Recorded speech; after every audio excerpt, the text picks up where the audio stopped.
planirate da ugradite zvučnike u plafon, saznajte koji su pravi zvučnici za vas.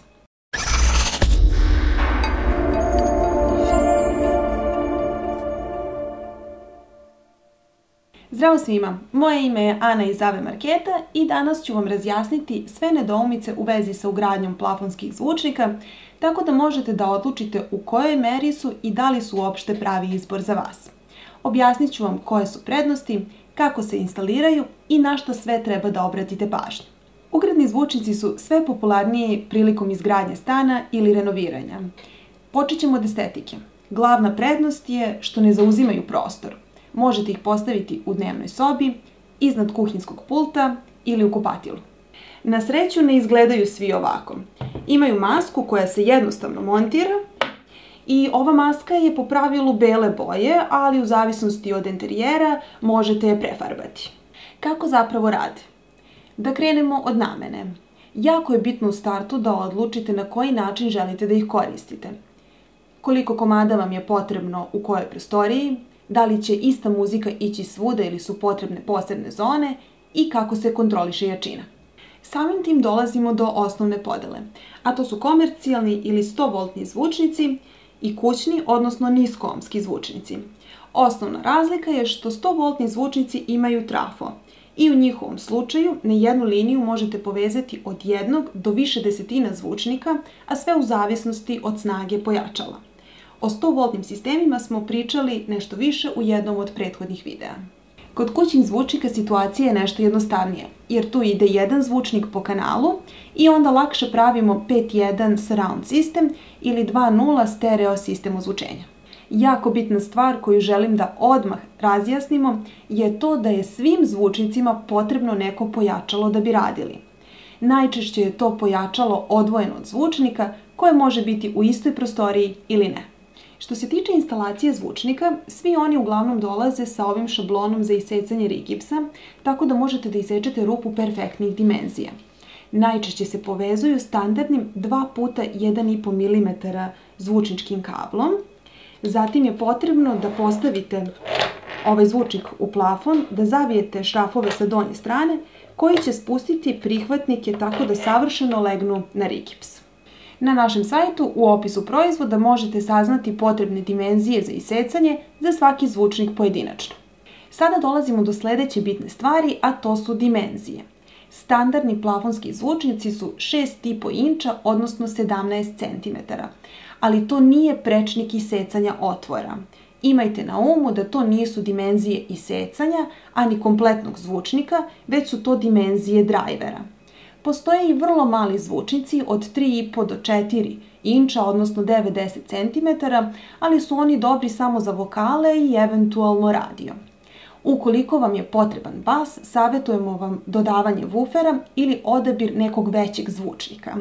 Ukoliko izaberete 8-inčni model, sigurno ćete imati odličan odziv basa, ali nisam sigurna koliko će se to svideti vašim komšijama.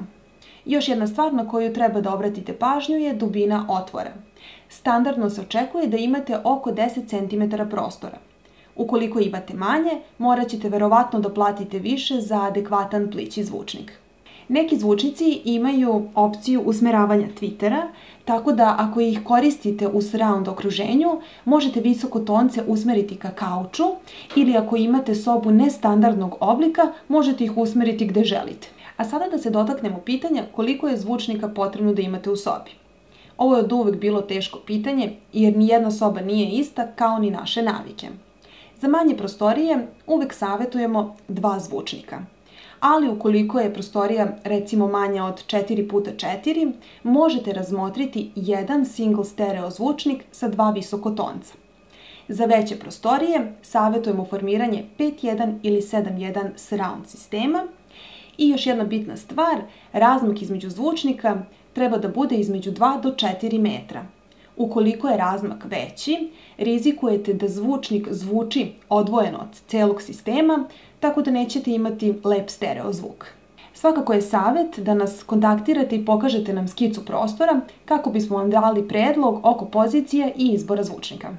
Što se tiče cene, prvo što treba da se zapitate je koliko kvalitetan zvuk očekujete od svojih plafonskih zvučnika. Da li ćete ih koristiti za pozadinsko ambijentalno ozvučenje ili kad vam dolaze gosti za neku žurku ili nešto između. Sve to će imati veliki uticaj na vaš budžet. Kako bih vam dala ideju, za par kvalitetnih zvučnika potrebno je izdvojiti oko 200 evra. Premium modeli su oko 500-600 evra po paru i to sve bez pojačala. Neki minimum za pristojan zvuk je oko 50 evra po zvučniku. Ukoliko vam je ovo previše za vaš dnevni boravak, možda ugradni zvučnici nisu pravi izbor za vas i treba razmisliti o drugom rešenju, kao što je, na primjer, soundbar. To bi bilo sve za danas.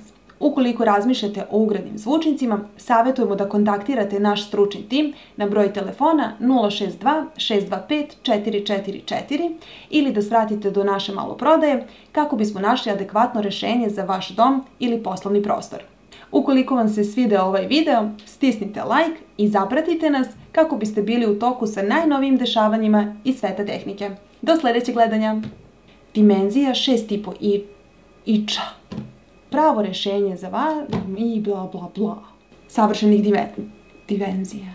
Imaju trafo i mnogo su lepi.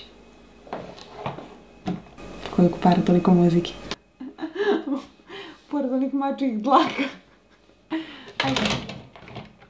Više od 1.000.000 zvučnika. Znači, koliko hoćete.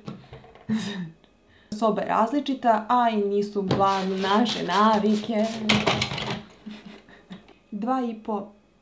Ne 2,5. Niskomski. O tim 100-voltnim zvučnicima. Čemu razmišljamo potpuno desetoj stvari. Negde sve ste ostalo zaboravili. Ukoliko vam se svideo ovaj